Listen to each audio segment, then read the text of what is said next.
with accurate and balanced coverage. This is News First Today. Well, good morning, everybody. Thanks for starting a brand new week and a brand new month with News First Today. Monday, May 2nd, I'm Stacey Newman. Georgianne is on maternity leave. And I hope that you had a great weekend. I'm Adam Atchison. Our Craig Elliott's in today with a new forecast for this first full week in May.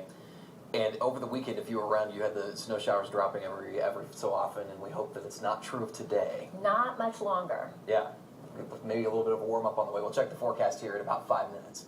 First, though, we've been tracking several breaking news stories throughout the night. A lot going on around the world. We start right here. The State Department has U.S. embassies on alert following last night's announcement by President Obama that Osama bin Laden was killed in an operation by a U.S. Navy SEAL team. We've been following the fast facts for you. Just before 10 p.m. last night, President Obama addressed the nation, saying a small team of Americans carried out an attack in Pakistan and took custody of bin Laden's remains. The State Department now says there is enhanced potential for anti-American violence given counterterrorism activity in Pakistan. It says Americans living or traveling abroad, particularly in areas hit by anti-American violence in the past, should really limit travel outside their homes and avoid large gatherings. Gathering reaction from around the world and also locally here. We're joined this morning by the former Director of Public Affairs for U.S. Northern Command. This is Mike Perini. He's on the phone with us this morning. Mike, thanks for being here with us.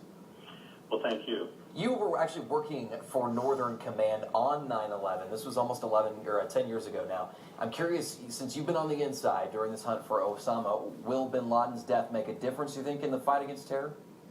Well, yesterday definitely was a historic day, and it couldn't come at a better time since it is Military Appreciation Month here in May.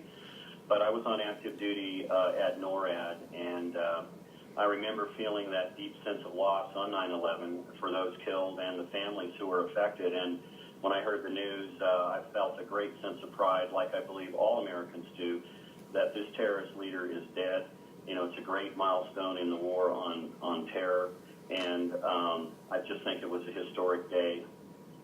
That was some of what we were seeing, too, on some of the social networking sites like Twitter and Facebook. People really very happy about this. But others, too, were speculating that even with his death, even though it has happened now, that some of that violence will still be carried out by some of his followers. Do you think he was really just a player or more of a symbol? Well, I think it's important to remember that there are still terrorist organizations out there. There's still cells in different countries.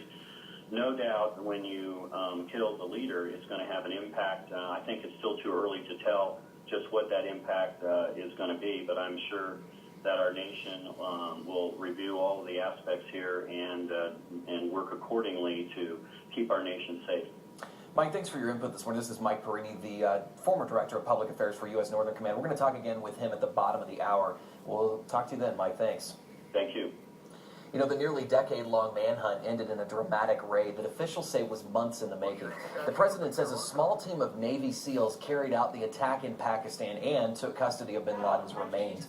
A very excited crowd gathered outside the White House and in Times Square last night, right after that news.